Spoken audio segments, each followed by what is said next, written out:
Welcome back to Investing Talk Podcast. Today we're exploring the sources covering, well, one of the most talked about companies out there right now. It's navigating this really dramatic convergence, between cryptocurrency mining and high-performance AI infrastructure. That's Cipher mining. Yeah, they've been making some absolute massive noobs lately. Headlines that really seem to fundamentally change their whole story, their valuation narrative. So our mission today is, well, to cut through all that noise and give you some clarity. The big question: is Cipher mining a good time to buy right now? We're going to analyze the recent catalyst, the outlook, basically help you decide. Before we jump in, just a quick reminder, please subscribe, like, and comment on this analysis. Seriously, if you find this valuable, hit that like button. And hey, if there's a specific company you want us to look into next time, please leave a comment below. We really do tailor this for you. That's right. And this analysis, it's really pulling from sources that paint a picture of a company going through, well, a full-scale identity change. We're looking at its recent strategic shift, its core operational performance leading up to that shift, and maybe most critically, a schedule of really crucial upcoming market catalysts. These are set to unfold over, say, the next 3 to 6 months. It's a packed calendar. Okay, let's unpack this then. The core of the story, like you said, is this transformation. Looking at the documents, Cipher is clearly moving beyond just being a Bitcoin miner. It feels like they're rebranding physically, contractually into next-gen AI data center provider. Yeah. How dramatic is this shift, like in terms of where the money's going? Oh, it's not just dramatic, it's defining. The single biggest event that happened back in September 2025, they signed this colossal 10-year AI hosting agreement with FluidStack, and it's dedicated to 168 megawatts of power. Now, to put that number, 168 megawatts into perspective for you, that's enough reliable, dedicated power to run a small city. But here, it's entirely committed to running advanced AI compute racks. Huge scale. Wow. And the financial scale, the validation that came with it? That seems key, too. Absolutely. What's fascinating here is just the sheer size of it financially and the institutional thumbs up it got. This contract, it's not small potatoes, right? It secures roughly $3 billion in contracted revenue over the decade. That really moves them out of that volatile crypto sphere, or at least diversifies significantly into long-term infrastructure plays. And the institutional backing you mentioned, that's maybe the most, shocking part of this whole deal. It really is. The sources confirm this deal comes with incredible institutional support. I mean, not only did Google take a 5.4% equity stake in Cipher, but they're also backstopping $1.4 billion of the contract obligations. Okay, that's the kicker. That is the key differentiator. Right. Google's involvement basically de-risks these contracts. It elevates Cipher from, maybe a speculative crypto stock to what major banks see as more like an institutional utility. It's telling the market this revenue, it's solid. Which has got to drastically change their cost of capital, I'd imagine. And speaking of capital, that same month, September, they announced an upsized private offering. $1.1 billion in convertible senior notes. Right. But the detail here, 0.00% interest rate due in 2031, 0% on over $1 billion. What does that tell us, for the listener about how hungry investors are for this AI pivot? It tells us they see the growth prospects as almost guaranteed. I mean, 0% convertible notes. That's a signal of extreme confidence. Investors are basically saying, look, we don't need the fixed interest payments. We believe so strongly that the stock price is going to rise because of this AI growth that, frankly, converting our debt into equity later will be way more profitable. It massively strengthens their liquidity position, obviously, and it just confirms the institutional market is buying this AI infrastructure thesis wholeheartedly. Okay, so we've painted a very, very bullish picture here. You've got Google coming in, SoftBank too, which we'll touch on, massive zero-interest funding, but we have to, add a bit of conflict to the story.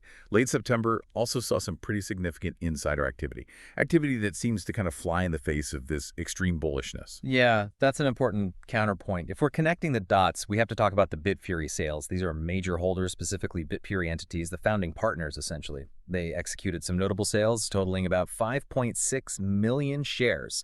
This brought their reported indirect beneficial ownership down from around 70 million shares to 65.9 million. And the prices were weighted between $11.53 and $12.39. That insider selling, it's a real head scratcher, isn't it? If Google is literally buying a stake, why are the original major holders trimming their positions right then? Is that like the ultimate bearish signal for the short term? Or is it just smart long-term investors, taking some chips off the table after a huge run-up? It's definitely a point of scrutiny. Analysts are kind of looking at it in two main ways. One, maybe it suggests the insiders think the current price already bakes in a good chunk of the AI upside. Fair enough. Two, maybe for a holding company this size, that kind of volume sale is just necessary portfolio rebalancing, reducing concentration risk. It's probably not a panic sell, right? Right. But it does inject some necessary tension into what's otherwise been a universally bullish narrative. Right. It just means you can't assume it's a straight line up from here. That balance is critical. Okay, so before we dive more into the future catalysts, let's put that behavior into context. Let's look back a bit. How is the company actually doing operationally leading up to these massive AI deals? Operationally, yeah, they were already running pretty efficiently in their core business. The sources confirm really robust performance. They reported 214 Bitcoins mined during July, and then that accelerated pretty significantly to 241 BTC mined in August 2025. So it shows their core mining engine was, running hot and scaling effectively even before this big AI pivot was fully formalized. And their earnings report back in August for Q2 2025, that reflected kind of an interesting market dynamic, didn't it? It did. Q2 revenue actually came in a bit short of what analysts were forecasting. It was $43.6 million reported versus, I think, $51.4 million projected. So a miss on the top line. However, the market seemed to focus on efficiency because they managed an EPS beat, an earnings per share beat. And the market's reaction tells the story, right? The stock jumped 18% to $6.15 on the news. Wow. And Canaccord subsequently raised their price target to $9. So the market was already pricing in future efficiency, that strategic momentum, kind of ignoring the slight revenue lag in Q2. Yeah, the jump despite a revenue miss. That tells you exactly where the market's focus is. Yeah. Future positioning, not the rear view mirror. So what are the fundamentals then? What truly drives their underlying profitability and momentum? Well, their core advantage, and this is really crucial, it stems from having exceptionally low power cost. In the mining world, and now the AI data center world, power is everything. It's your main input cost. Having those low power contracts locked in is just essential for profitability. Okay, so connect that to the pivot for us. Right. So that super low power cost, the thing that made them a competitive Bitcoin miner in the first place, that translates directly into a massive competitive edge when you're hosting AI. AI compute is incredibly power hungry. So if Cipher can offer competitive hosting services but with fundamentally lower input costs than, say, traditional data centers, well, they can achieve better margins. Simple as that. Which makes them instantly more attractive to those big hyperscalers. Exactly. It's basically the same infrastructure, just pointed at a different, very hungry customer. And that low power cost becomes their ultimate structural advantage in this whole AI race. I see. That makes sense why the existing infrastructure is so valuable now. Okay, let's look at the financial snapshot again. You mentioned the revenue, $158.85 million over the trailing 12 months. But the sources also confirm a net income loss of $154 million. For the investor listening, that loss sounds pretty scary. Yeah, and it's a fair point, but that loss, it's kind of a necessary footnote, I think, for almost any high-growth infrastructure company right now, especially in this space. They're aggressively scaling up. That $154 million loss, that's really the cost of being a builder. They're pouring massive amounts of cash into CapEx, right? Securing land, installing cooling systems, building out the grid connections, all to chase this enormous AI boom. The market seems to be giving them a pass on the current losses because that future revenue potential, remember that $3 billion contract, it just far outweighs the current CapEx burn, at least for now. And there were other votes of confidence, too, besides Google. That's right. We saw further confidence earlier in the year. The company got a $50 million investment from a SoftBank subsidiary. Now, obviously smaller than the $1.1 billion note offering, but still significant.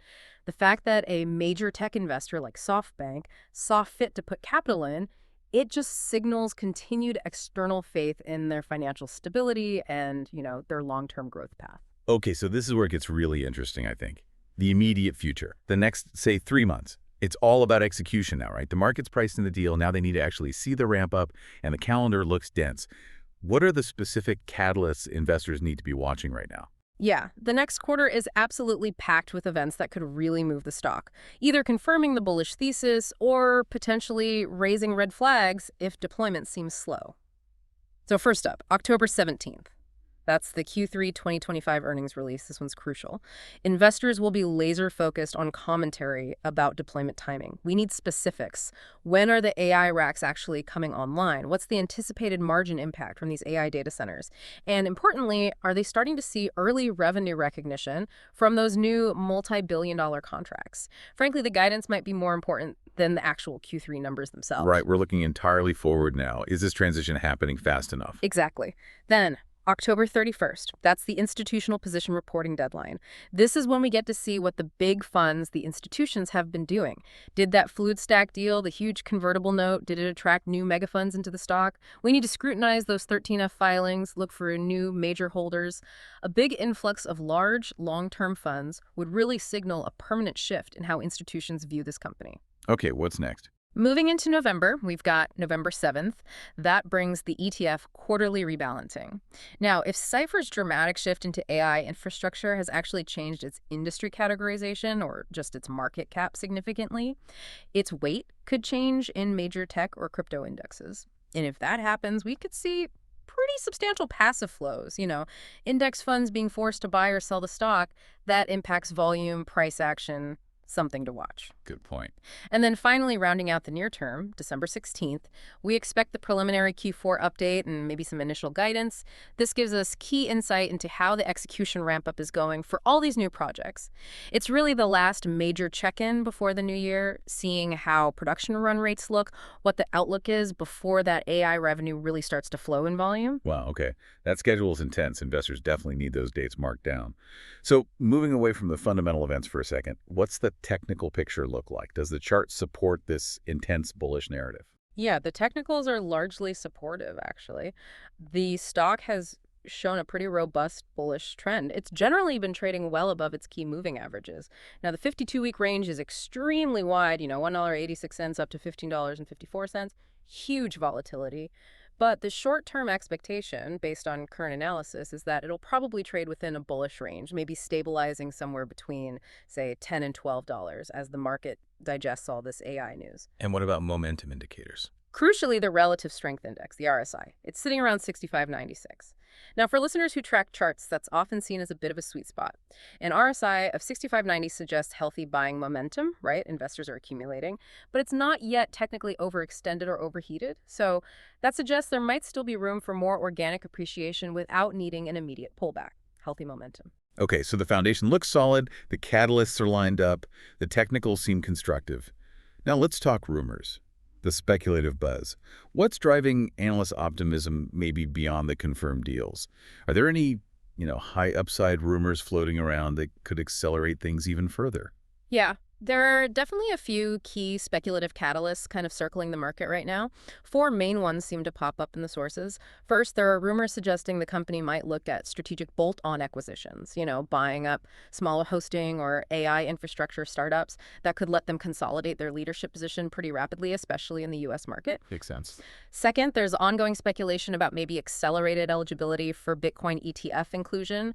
The thinking is that their now diversified revenue streams might make them more palatable, potentially driving a wave of passive demand from those traditional financial products. Interesting angle. Third, following that Google equity stake, there's market chatter about possible further partnership announcements, maybe with other hyperscalers or cloud AI firms. The idea is they're now seen as a preferred sort of de-risked partner in that whole infrastructure space. Google's stamp of approval helps. Right. And finally, fourth, analysts seem to expect new U.S. state-level regulatory incentives could emerge, specifically for renewable power data centers, especially maybe in Texas, where a lot of their capacity is located. If those incentives pass, it would directly benefit their operating model, potentially lowering their cost structure even more. Okay, lots of potential upside fuel there. But if we connect this back to the bigger picture, we have to address the ultimate question. Risk.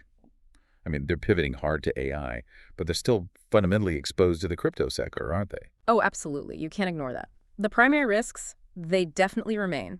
Volatility in Bitcoin prices, number one, and broader market regulatory changes concerning crypto. Those haven't gone away. However, the management team is, I think, widely viewed now as effectively mitigating those traditional crypto risks. How? By rapidly and strategically diversifying revenue streams into this more stable, long-term contracted AI hosting space. So that diversification really acts as an institutional-grade hedge against that classic crypto market volatility. Okay, so let's bring it all together. What does this all mean for you, the listener, the investor, maybe looking to make a move today?